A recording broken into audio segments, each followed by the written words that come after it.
우리 3일 저녁에 날씨가 조금 쌀쌀해졌는데 오신 모든 성도님들 환영하고 축복합니다. 네.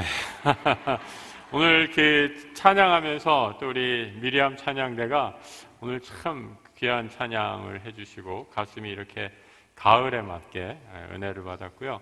우리 미리암 찬양대가 늘 자리를 지켜주셔서 우리 수요 TNC도 아주 풍성해진 것 같아요. 제가 예전에 볼 때는 한 두 분이서 하는 적도 있었는데 오늘 헤아려 보니까 10명이, 이 6분이 찬양하고 우리 반주하는 분 4명에서 10분이 찬양하는 거 보고 얼마나 감사하고 풍성한지 하나님께서 기뻐 받으시는 찬양이셨겠다 생각했습니다. 오늘 또 그러면서 기도하는 것이 이 수요 예배, 또 우리 수요 성경 공부 어떻게 생각하셔도 좋습니다. 여러분, 말씀을 공부하는 이 자리가 그 하나님의 말씀에 대한 사모하는 사람들로 가득 차기를 축복합니다. 여러분, 우리 미국에 침례교단 있잖아요. 우리나라에서는 침례교가 이렇게 그렇게 큰 교단이 아닌데 미국에서는 침례교가 제일 큰 교단 가운데 하나입니다. 그런데 이 침례교도들은요, 얼마나 성경 공부를 사모하냐면 예배드리기 전에 성경 공부해요. 예배드리기 전에. 별로 감동이 안 되시나 봐요. 예배드리기 전에 먼저 성경 공부하고 예배드리고 새로운 사람 있으면 늘 성경 공부해서 이 말씀을 얼마나 사모하는 그런 교단이고 또 신실한 그리스도인인지 모르겠습니다. 그래서 우리가 하나님의 말씀을 사모하는 것들은 좀 더 배워야겠다라는 생각이 들고요. 오늘 요한계시록도 이제 19장을 다루게 됩니다. 이 알리스터 맥브라스라는 영국의 신학자가 믿음이란 무엇인가라는 책에서 믿음을 BCED 이렇게 정의를 했어요. BCED. B는 뭐겠어요? B, ABCD 할 때 B, 알파벳 B는 birth, 탄생을 얘기하고요. C는 나중에 하고 D는 death, 죽음을 얘기합니다. 그러니까 탄생 B와 죽음 D 사이에 C가 있어요. C는 뭐예요? choice, 선택을 의미해요. 그래서 인생이란 뭐냐, 믿음이란 뭐냐, 삶과 죽음 사이에 끊임없는 믿음의 길을 선택하는 것이 우리 그리스도인의 삶의 길이다라고 이렇게 정의를 하고 있어요. 그렇게 끊임없이 삶을 선택하게 될 때 맨 마지막에 이르는 종착점이 BCDE, E는 eternity에서 영원에 이르게 된다라고 이렇게 아주 간단하게 정의를 해주고 있어요. 여러분, 오늘 이 요한계시록 이제 19장 거의 다 대단원의 막이 11월 달 정도 되면 아마 거의 다 마무리될 것 같아요. 막이 내리고 있는데 여러분, 이 요한계시록을 공부하면서 우리가 배우는 건 신학의 아주 커다란 큰 안목을 갖게 되는 겁니다. 우리가 그 사물을 볼 때 여러 가지 관점이 있잖아요. 숲을 보느냐, 아니면 나무 하나를 보느냐, 거시적인 관점이냐, 아니면 미시적인 관점이냐, 이렇게 얘기를 하는데 요한계시록은 그런 면에서 아주 거대한 우주적인 관점에서의 우리의 신앙을 바라볼 수 있도록 조명해주는 정말 귀한 신앙의 책이다. 그래서 하나님께서 이 요한계시록을 맨 마지막에 위치시킨 게 아닌가라는 생각이 들어요. 이걸 소리하라라는 그 의미가 아니라 요한계시록을 통해 신앙의 아주 큰 우주적인 하나님께서 이 땅과 이 우주를 역사하시는 그 하나님의 섭리를 우리도 함께 보게 되는 귀한 밤이 되기를 축복합니다. 오늘은 그 19장의 말씀인데요. 어린 양의 혼인잔치입니다. 어린 양의 혼인잔치. 우리 혼인잔치에 대해서 그 주제를 가지고 한번 살펴보도록 할 텐데 그 혼인잔치 전에 나오는 것이 이제 할렐루야가 시작이 되고 있습니다. 이 성경에 할렐루야가 참 많이 나와요. 여러분, 할렐루야라고 이렇게 옆에 분들이 한번 인사해 보세요. 할렐루야. 네. 할렐루야라는 말의 뜻이 뭐죠? 네? 할렐루 하면은 찬양하라, 하나님을 찬양하라, 야훼 하나님을 찬양하라 라는 그런 의미입니다. 그래서 우리 성도들은 늘 하나님을 찬양하라 라고 이렇게 말씀드릴 수 있는데, 성경에 나오는 수많은 찬양하라, 우리가 성도들이 하나님을 찬양하라의 그 용례들을 쭉 살펴보면 몇 가지로 정리를 할 수 있을 것 같아요. 그래서 크게 한 3가지 정도로 정리를 할 수 있었습니다. 구원의 할렐루야, 성화의 할렐루야, 심판의 할렐루야다라는 거죠. 우리가 왜 하나님을 찬양하는가? 첫 번째로 하나님께서 우리를 구원해 주셨기 때문에. 할렐루야죠? 할렐루야? 나 같은 죄인을 하나님이 구원해 주셨기에 그 은혜에 감격하면서 우리는 하나님을 찬양할 수밖에 없는 거죠. 그래서 구원의 할렐루야, 성경에 이 구원받은 성도들의 기쁜 찬송이 얼마나 많이 나오고 있는지 몰라요? 그 다음에 2번째 할렐루야는 성화의 할렐루야라고 이렇게 한번 이름을 지어봤어요. 성화의 할렐루야라는 건 뭔가, 구원받은 하나님의 백성이 이제 점점 하나님의 뜻을 따라 하나님의 뜻 가운데로 경건하고 거룩한 삶을 살려고 노력하는 모든 그 노력 가운데 하나님을 삶으로 찬양하는 그런 영광스러운 모습을 성화의 할렐루야다라고 이렇게 말씀드릴 수 있겠습니다. 그래서 여러분, 제가 이 베드로전서의 말씀을 한번 찾아서 읽었는데, 같이 한번 읽어보죠. 우리가 잘 알고 있는 말씀인데 현대인의 성경으로 한번 읽어보면 느낌이 약간 좀 다릅니다. 한번 같이 읽어보죠. 그러나 여러분이 택하신 민족이요, 왕같은 제사장이요, 거룩한 나라요, 하나님의 소유가 된 백성입니다. 이것은 여러분을 어두움에서 불러내어 놀라운 빛 가운데 들어가게 하신 하나님을 널리 찬양하도록 하기 위한 것입니다. 너무 귀한 말씀이지만 오늘 그 성화와 관련져서 하나님을 찬양할 수 있는 것은 거룩한 나라, 하나님의 소유된 백성이고, 그 하나님의 백성 소유되었기에 우리가 삶으로 드리는 예배를 통해 하나님을 높여드리는 찬양의 삶을 살도록 부름받았다라고 해서 성화의 할렐루야라고 이렇게 정리할 수 있을 것 같아요. 그리고 3번째가 심판의 할렐루야입니다. 오늘 계시록에서 가장 많이 드러나는 심판의 할렐루야입니다. 여러분, 우리가 지금까지 계시록에서 성도들이 엄청난 핍박을 받고요, 고난을 받고 하나님 언제입니까? 울면서 기도했던 것을 우리가 쭉 살펴봤어요. 그런데 마침내 이 계시록 19장에 와서 하나님이 백마탄 기사가 이제 뒤에 살펴보겠지만, 예수 그리스도가 이 땅에 오셔서 모든 악을, 음녀들을, 세상 권세를 다 파하시고 하나님께서 심판하시는 모습이 그려지고 있습니다. 그것을 보며 요한이 하나님께 영광의 찬송을 드리는 것이 바로 할렐루야, 하나님을 찬양한다라고 이렇게 말씀드릴 수 있습니다. 그래서 여러분, 이 1절과 6절, 8절 그 앞부분에 할렐루야가 굉장히 여러 군데 나오고 있는 것을 보게 됩니다.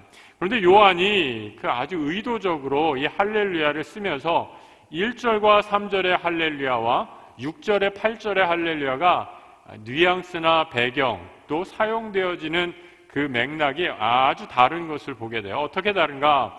1절과 3절의 할렐루야는 거기 나온 것처럼 하나님의 심판이 임해요. 음녀가 벌을 받고 음녀가 죽임을 당하는, 그래서 성도들을 핍박한 모든 악의 세력으로 상징되는 사탄의 권세로 상징되는 음녀가 하나님의 거룩한 심판 아래 놓이게 되는 것을 보게 됩니다. 그리고 마지막에 하나님께서 하나님의 종들의 피를 그 음녀에게 책임을 지고 물으신다라고 이렇게 기록을 하고 있습니다. 그런데 반대로 6절부터 8절까지의 할렐루야는 혼인잔치의 할렐루야예요. 그러니까 여러분, 이게 굉장히 역설적인 2가지 뭐라 그럴까요? 이쪽은 막 전쟁이 나고 피비린내가 나는데 앞부분에서 1절과 3절에는, 6절과 8절에서는 아주 신나는 혼인잔치, 엄청나게 기쁘고 들뜨고 축제 분위기의 할렐루야가 아주 상반된 할렐루야가 이렇게 중첩이 되어 있는 거죠. 그래서 여러분이 어떻게 보면 굉장히 역설적이고 아이러니한 그런 모습들인데 우리 신앙인들의 삶이 그렇지 않나라는 생각이 들어요. 우리 기독교 역사도 그렇고 우리 개인의 삶에도 그렇고 가장 영적으로 힘들고 다운되는 그 순간에 하나님이 우리와 함께 하심을 깨닫게 될 때 우리는 그 바닥의 순간에서 하나님을 찬양하는 그 죽음의 순간이 생명의 자리로, 절망의 자리가 소망의 자리로 변하게 되는 그런 놀라운 반전, 신앙의 반전을 경험하게 되는 거죠. 그 요한은 그 놀라운 신앙의 반전을 이 짧은 구절 속에 할렐루야, 하나님을 찬양하라 라는 이 단어를 통해서 놀랍게 묘사를 해주고 있습니다. 그래서 여러분들이 한번 오늘 집에 가셔서 한번 다시 한번 1절부터 8절까지 쭉 한번 읽어보시면 하나님이 또 요한을 통해서 어떻게 보여주신 이 환상, 또 하나님이 역사를 다스리시는 모습들을 더 깊게 느끼실 수 있으리라 생각합니다. 바벨론을 심판하는 내용을 한번 좀 보면요, 19장 2절의 말씀 같이 한번 읽어보겠습니다. 그의 심판은 참되고 의로운지라 음행으로 땅을 더럽게 한 큰 음녀를 심판하사 자기 종들의 피를 그 음녀의 손에 갚으셨도다. 하나님의 심판은 참되고 의롭다라고 말씀하시면서 음녀를 하나님의 정의로 심판했다라고 이렇게 말씀하고 있죠. 우리가 지난주에 살펴봤던 그 계시록 18장 진노의 포도주로 모든 열방이 무너졌다라는 것을 다시 한번 확인해 주는 그런 대목입니다. 하나님의 심판이 참되고 의롭다라고 이렇게 그 말씀에 보면 히브리서에 히브리어가 아니죠. 헬라어를 보면 한 가지 단어가 숨겨져 있는 게 보게 돼요. 바로 왜냐하면이라는 그런 단어가 생략이 되어 있는 것을 보게 됩니다. 하나님의 심판이 참되고 의롭다. 그 이유는 무엇인가? 하나님께서 이 모든 세상의 음령, 악한 사탄의 권세를 완전히 심판하셨기에 하나님께 찬양하라라고 이렇게 명령하고 있다라는 거죠. 3절에 보면 이런 표현이 있어요. 19장 3절에 연기가 세세토록 올라가더라. 그걸 보고 할렐루야라고 이렇게 얘기하죠. 여러분, 이 연기, 3절에 나오는 연기는요, 하나님께 예배 드릴 때 제단에서 피어오르는 연기가 아니라 그 연기가 아니에요. 쭉 문맥을 보면 하나님의 심판이 임해서 모든 세상 나라, 바벨론으로 상징되는 악한 세상 나라가 하나님의 전능하신 손에 완전히 짓밟혀지고 파괴되어서 불타고 나서 타오르는 연기, 잿더미 된 연기, 하나님의 심판이 그토록 철저함을 의미하고 있어요. 그래서 그 연기가 세세토록 올라간다라고 하면서 이제는 악이 다시는 이 땅에서 승리 못하게 될 것임을, 예수 그리스도의 완전한 승리를 상징적으로 표현해 주는 그런 모습입니다. 그래서 이 악녀 혹은 음녀가 완전히 심판을 받게 되었다라고 이렇게 말씀하면서 이제 어린 양의 혼인잔치로 들어가게 됩니다. 어린 양의 혼인잔치 승리를 하고 있는데 이제 마침내 어린 양의 혼인잔치의 기약이 이르게 되었다라고 이렇게 얘기하고 있습니다. 여러분, 근데 왜 어린 양이라고 했을까? 이게 신랑이 누구냐면 신랑이 어린 양이에요. 신랑이. 성경에서 어린 양은 누구예요? 예수 그리스도. 근데 여러분, 왜 어린 양으로 했어요? 좀 폼나게 아주 크고 힘센 숫사자가 아름다운 신부와 결혼한다 이렇게 하면 더 폼나고 멋있잖아요. 그런데 무슨 어린 양이 그것도 혼인을 해요. 좀 모순된 표현 아니에요? 어린 양이 무슨 혼인을 하겠어요? 아시는 것처럼 우리 성경을 읽으면 다 알고 있는 대목이죠. 예수 그리스도를 세상 죄를 지고 가는 어린 양이다라고 이렇게 성경은 말씀해 주셨기 때문에 우리의 모든 죄를 어린 양이신 예수 그리스도가 다 지셨기 때문에.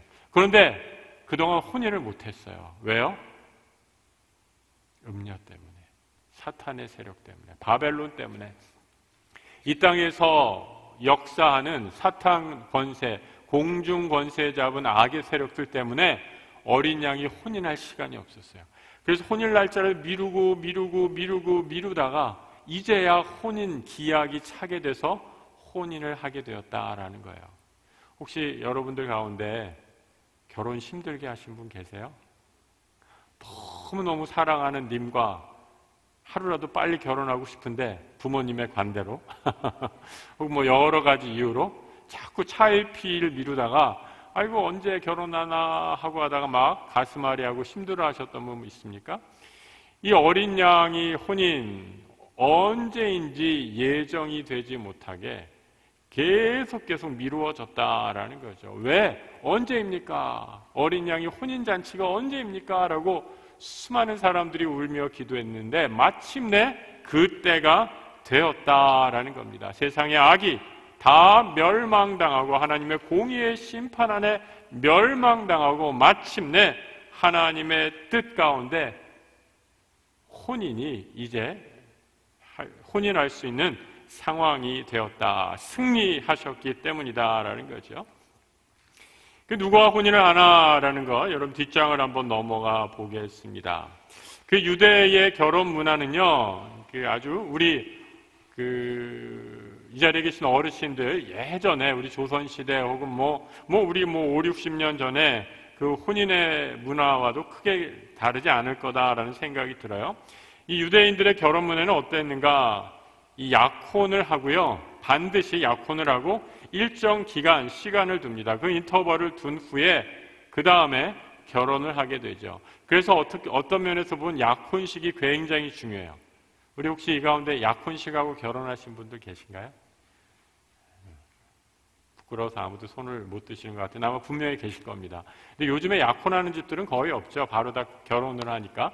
그런데 예전에는 약혼을 반드시 했어요. 그래서 약혼을 할 때 신랑이 신부에게 줄 지참금도 주고, 그 다음에 미리 이거 지참금 안 주고 가면 결혼이 안 돼. 마음이 변할 수도 있으니까 지참금을 주고 언제가 될지 모르니만 기다리는 거예요. 언제까지 기다리냐?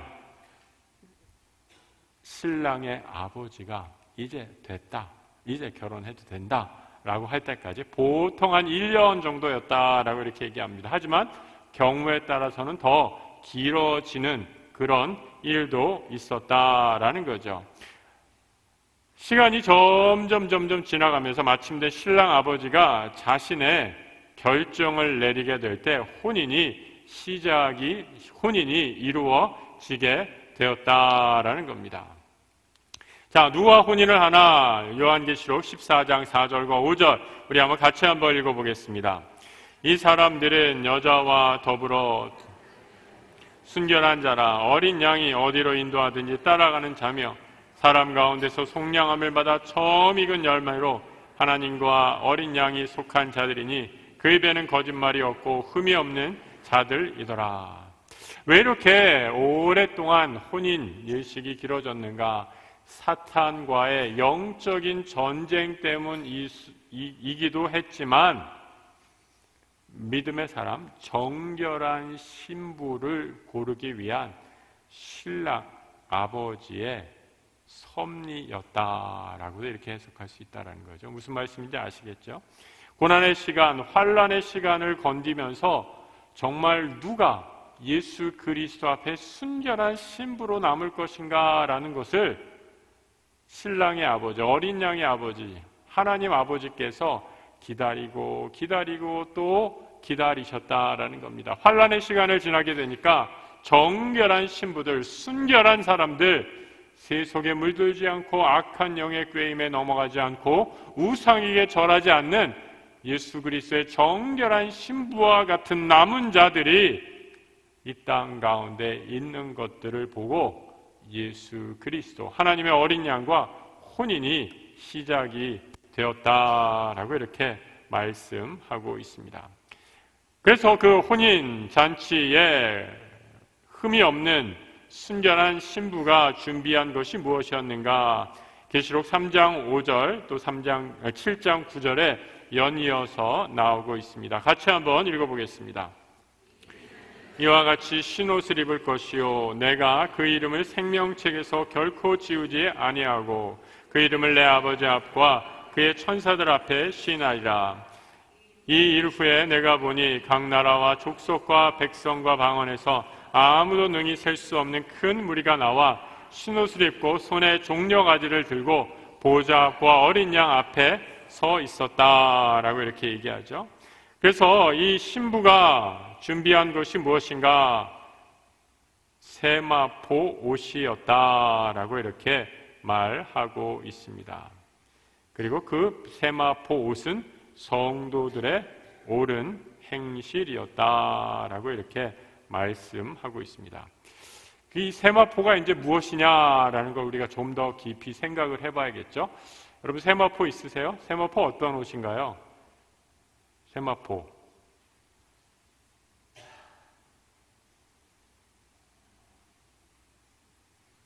요즘에 잘 안 입는 옷이죠? 네. 네. 면 옷 입지 세마포 옷은 잘 안 입죠? 이렇게 하얗게 그 천의 종류가 뭐예요? 삼배 같은 거 그런 걸로 하는 요즘에는 잘 안 입는 그런 옷감의 종류인데 세마포 옷을 입었다라고 이렇게 얘기하고 있습니다. 그리고 이 성도들의 옳은 행실이다라고 이렇게 얘기하는데 그 요한계시록에요 세마포가 두 종류의 세마포가 나오는 것을 보게 됩니다. 그래서 우리가 이 문맥을 잘 읽으면서 해석을 해야 합니다. 그 앞에 18장 16절에 한번 찾아보시기 바랍니다. 성경에 있는 18장 16절에 나와 있는 요한계시록 18장 16절에 세마포가 한번 나오는데요. 같이 한번 읽어보겠습니다. 이르되 화 있도다 화 있도다 큰 성이여 세마포옷과 자주옷과 붉은 옷을 입고 금과 보석과 진주로 꾸민 것인데, 자 18장에 나오는 세마포는요 19장에 나오는 세마포랑은 좀 다른 세마포예요. 18장에 나오는 세마포는 음녀가 있는 세마포입니다. 원래 세마포는 단색이거든요. 그냥 하얀색으로 무명천과 같이 흰색으로 된 옷인데 이 18장의 음녀가 입은 세마포는 어떤 색이냐? 세마포긴 세마포인데 여기에 자주옷도 입고 붉은 옷을 입고 금도 달고 보석도 달고 마음껏 꾸민 세마포 입을 입고 있었다라고 이렇게 말하고 있습니다. 그러니까 벌써 이 18장에 나오는 세마포는 자기 자신을 드러내는 세마포 옷이었다라는 것을 바로 깨닫게 되죠. 그런데 두 번째 나오는 세마포는 19장에 나오는 세마포죠. 어떤 세마포느냐? 19장 8절을 한번 보시면 이렇게 되어 있죠. 빛나고 깨끗한 옷을 입은 성도 세마포 옷을 입도록 허락하셨으니 이 세마포 옷은 성도들의 옳은 행실이다 라고 이렇게 얘기하고 있습니다. 성도들의 옳은 행실이 무엇인가? 오늘 성경책을 조금만 더 찾아볼게요. 그런데 같은 계시록에 있으니까 15장 4절을 한번 찾아보세요. 15장 4절. 15장 4절을 한번 같이 읽어보겠습니다. 주여 누가 주의 이름을 두려워하지 아니하오며 영화롭게 하지 아니하오리까? 오직 주만 거룩하시니이다. 주의 의로우신 일이 나타났음에 만국이 와서 주께 경배하리이다. 이 성도들의 옳은 행실은 바로 15장 4절에 나오는 주의 의로우신 일과 헬라어로는 똑같은 말이에요. 이게 성경을 번역할 때 그런 면에서는 좀 아쉽죠. 15장 4절에는 주의 의로우신 일 이렇게 했는데 19장 8절에서는 옳은 행실 이렇게 했어요. 똑같은 헬라어 단어를 좀 다르게 번역한 거예요. 그러니까 우리말로는 잘 드러나지 않는데 둘 중에 하나로 옳은 행실로 다 똑같이 했으면 더 좋았겠다라는 그런 아쉬움이 남습니다. 자, 아무튼 옳은 행실, 의로운 행실 다 좋은데 이 옳은 행실, 세마포가 무엇이냐? 그래서 옳은 행실이라고 하니까 마치 성도가 하는, 내가 하는 옳은 행실이다라고 이렇게 생각할 수 있어요. 이제 세마포 옷을 입으려면 어떻게 돼요? 앞으로 옳은 행실해서 좋은 일 많이 해서 예수님이 내가 이제 옷을 새롭게 새하얗게 입어야지 천국의 어린 양의 혼인잔치, 천국에 들어갈 수 있구나 라고 이렇게 생각하실 수 있는데 그런 의미가 아닙니다. 본문을 가만히 살펴보면 그 이유를 우리가 분명히 깨달을 수 있게 돼요. 어떻게 어느 부분에서 나와 있는가? 19장 8절에 이렇게 되어 있죠. 깨끗한 세마포 옷을 입도록 어떻게 했다고요? 허락하셨으니. 그 허락하셨으니 여러분 동그라미를 한번 쳐보세요. 줄을 그든지. 세마포 옷은 내가 지어 입는 옷이 아니라 하나님께서 허락해 주시는 옷이다 라고 이렇게 말씀하고 있습니다.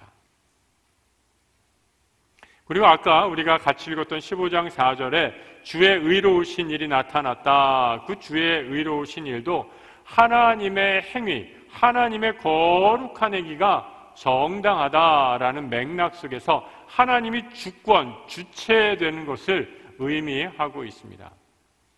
그러니까 옷을 내 마음대로 내가 어디 명동에 가서 좋은 옷감, 세마포 옷감 짜다가 내가 아주 멋지게 지은다고 그게 세마포 옷이 되는 게 된다? 아니다? 절대로 될 수 없다. 꿈에도 꾸지 그런 생각하지 마시기 바랍니다. 세마포는 하나님께서 허락해 주시는 것이다 라는 거죠. 성경에 보면 마태복음 22장에 혼인잔치의 비유가 나오죠. 혼인잔치를 천국에 비유하십니다. 혼인잔치를 막 열었어요. 그런데 사람이 너무 안 오는 거예요. 여러분 잔치에 우리 지난주에 우리 잔치했잖아요. 잔치에서 많은 분들이 와서 꽃다발 전해주고 축하합니다. 오늘 임직을 축하합니다. 하나님께 영광과 감사와 찬양을 돌립니다. 할렐루야. 얼마나 감사하고 기쁜 그 잔치였습니까? 그런데 잔치에 사람이 아무도 없으니까 어떻게 했어요? 주인이 길 가는 사람 막 데려다가 지나가는 사람도 막 데리고 오고 그랬단 말이죠. 그런데 혼인잔치에 딱 들어가 봤는데 주인이 딱 와서 보니까 혼인잔치에 전혀 맞지 않은 옷을 입고 있는 사람이 있었다라는 거죠.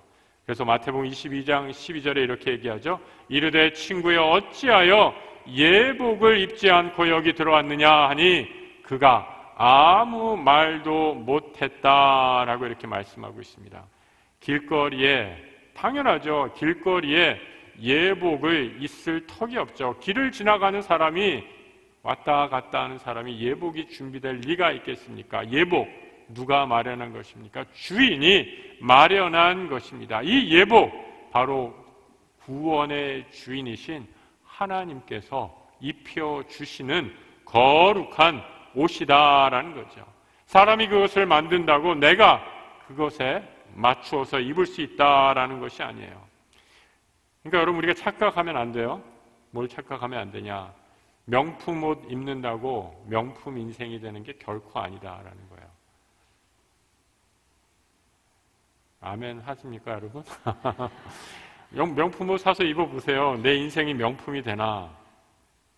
좋은 옷 입으면 좋은 사람이 되고 아름답고 예쁜 옷 입으면 아름답고 예쁜 사람이 되면 얼마나 좋겠습니까? 하지만 그것은 우리의 착각이고 희망사항일 뿐이고 예수 그리스도의 정결한 신부 하나님이 입혀주시는 거룩한 세마포 옷을 입을 때에만 우리가 거룩한 하나님의 신부의 삶 살 수 있다라는 걸 꼭 기억하시고 이 자리에 나오신 우리 모든 성도님들 하나님 세상의 화려한 옷보다 우리 하나님께서 우리에게 입혀주시는 거룩한 세마포로 옷 입는 그 귀한 우리에게 그 귀한 세마포 구원의 옷을 허락하여 주시옵소서 간절히 기도하는 오늘 밤이 되기를 축복합니다.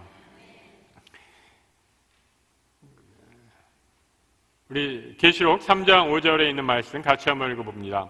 이기는 자는 이와 같이 흰옷을 입을 것이요 내가 그 이름을 생명책에서 결코 지우지 아니하고 그 이름을 내 아버지 앞에 그의 천사들 앞에서 시인하리라. 7장 9절 이 일 후에 내가 보니 각 나라와 족속과 백성과 방언에서 아무도 능히 셀 수 없는 큰 무리가 나와 흰옷을 입고 손에 종려 가지를 들고 보좌 앞과 어린 양 앞에 서게 될 것이다 라고 말씀해 주고 있습니다. 그래서 이 어린 양 혼인잔치에서 해야 할 것이 무엇인가? 기록하라 라고 말씀해 주고 있습니다. 기록하라.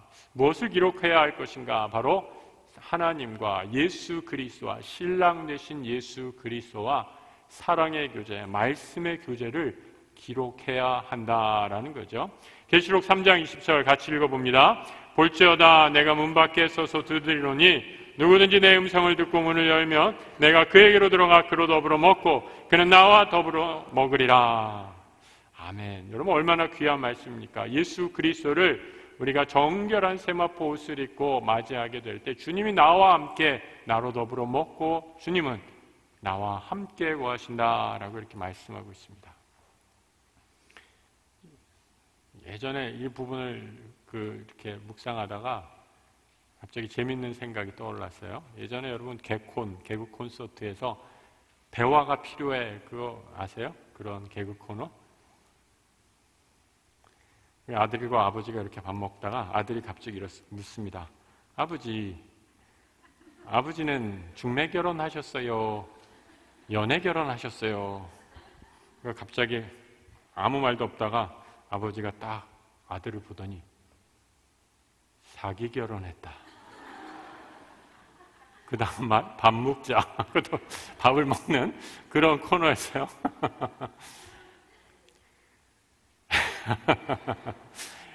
여러분 우리 그리스도와의 교제, 주님이 내 안에 들어와서 영적인 결혼을 맺을 때 세상은 사기 결혼할 수 있겠지만 우리 이 가운데는 아무도 없으시겠죠?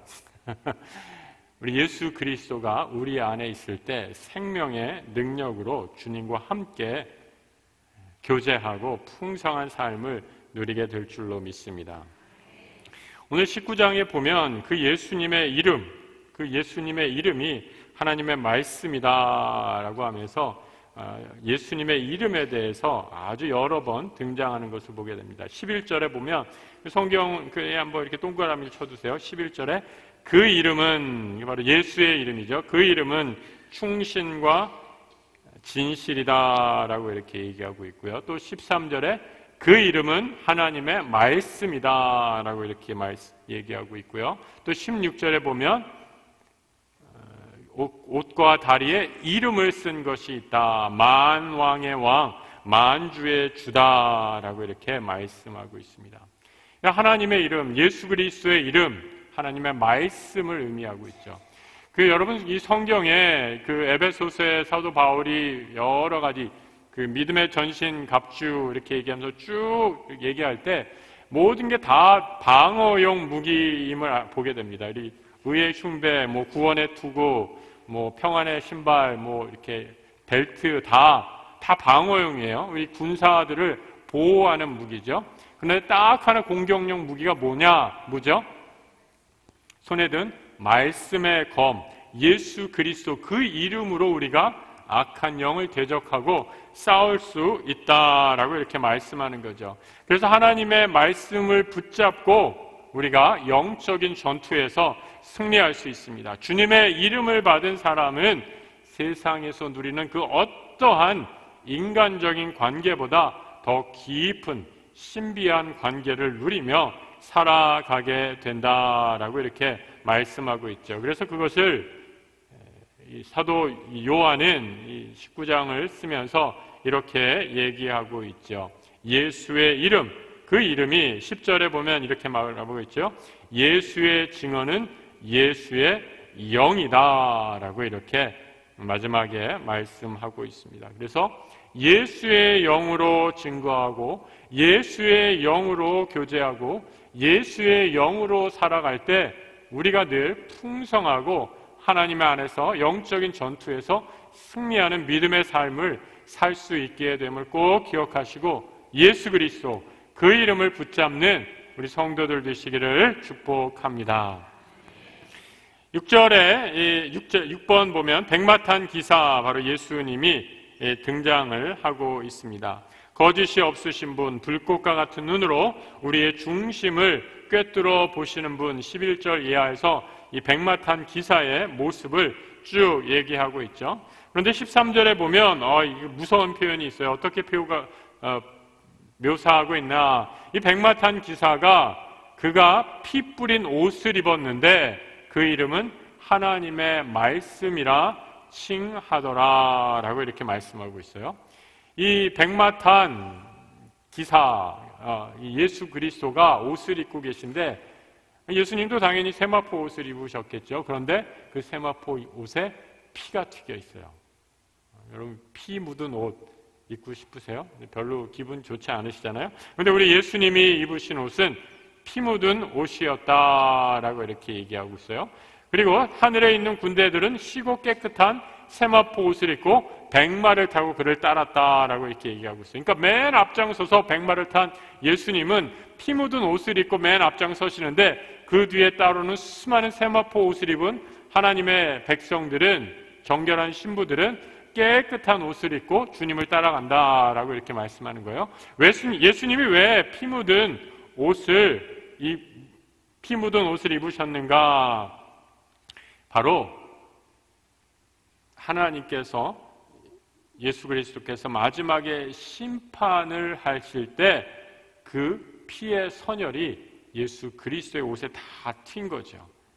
그러니까 백마 타고 오시는 예수에 의해서 시행되는 무시무시한 마지막 심판으로 인해 그 악한 무리들의 피가 예수의 거룩한 옷에 다 피 묻게 되고 완전한 승리를 하게 된다라는 거죠. 그러니까 여러분, 우리는 예수의 이름만 의지하면 영적인 싸움에서 질 일이 없고요, 예수의 이름만 의지하면 사탄과의 피 묻은 그런 치열한 그런 전쟁에서 결코 질 수가 없다라는 거죠.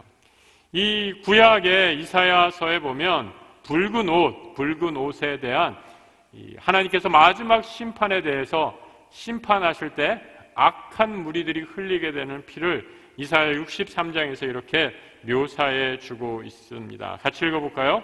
에돔에서 오는 이 누구며 붉은 옷을 입고 보스라에서 오는 이 누구냐? 그의 화려한 의복 곧 능력으로 걷는 이가 누구냐?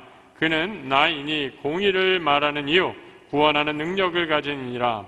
어찌하여 내 의복이 붉으며 내 옷이 포도주 즙을 밟는 자 같으냐? 만민 가운데 나와 함께한 자가 없이 내가 홀로 포도주 즙틀을 밟았는데 내가 노함으로 말미암아 무리를 밟았고 분함으로 말미암아 짓밟았으므로 그들의 선혈이 내 옷에 튀어 내 의복을 다 더럽혔음이니.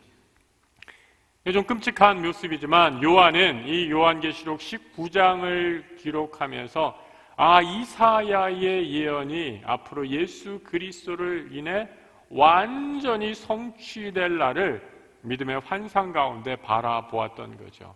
그리스도께서 이 땅에 백마 타고 오시는 그날 모든 악의 무리들이 그리스도의 날카로운 날선검에 다 죽임을 당하고 최후 승리를 얻게 될 것을 바라보았던 것입니다.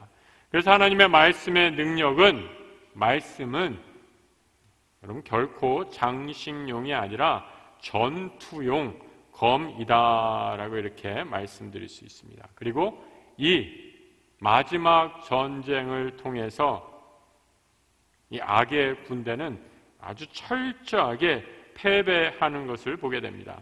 이 17절부터 21절까지의 이 주님의 모든 군대가 악의 무리와 싸울 때 이 악한 무리들이 나중에는 다 전쟁에서 지게 되어서 새의 먹이가 될 정도로 그 패배가 처참했다라고 이렇게 말해 주고 있습니다. 이 종말의 전쟁, 마지막 아마겟돈의 전쟁에서 주님이 완전한 승리를 거두실 것을 보게 되는 거죠. 그래서 여러분, 우리가 이 영적인 환난의 시기, 또 고난의 시기, 핍박의 시기를 살아갈 때 믿음의 귀한 태도 가운데 하나는 제가 19장 10절에 이렇게 써놨습니다. 그럼 같이 한번 읽어볼까요?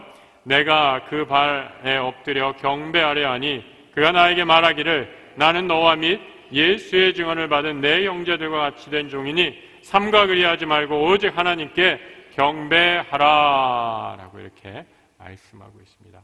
하나님께 경배하며 우리의 삶이 늘 영원한 승리를 가져다 주신 하나님 예수 그리스도 그 이름만 붙잡고 있을 때 우리가 승리할 수 있음을 믿을 때 우리는요, 여러분 지금 당하는 고통을 얼마든지 이길 힘을 얻게 됩니다. 아멘이십니까, 여러분? 삼성전자의 마케팅 신화를 썼던 어떤 분의 얘기입니다.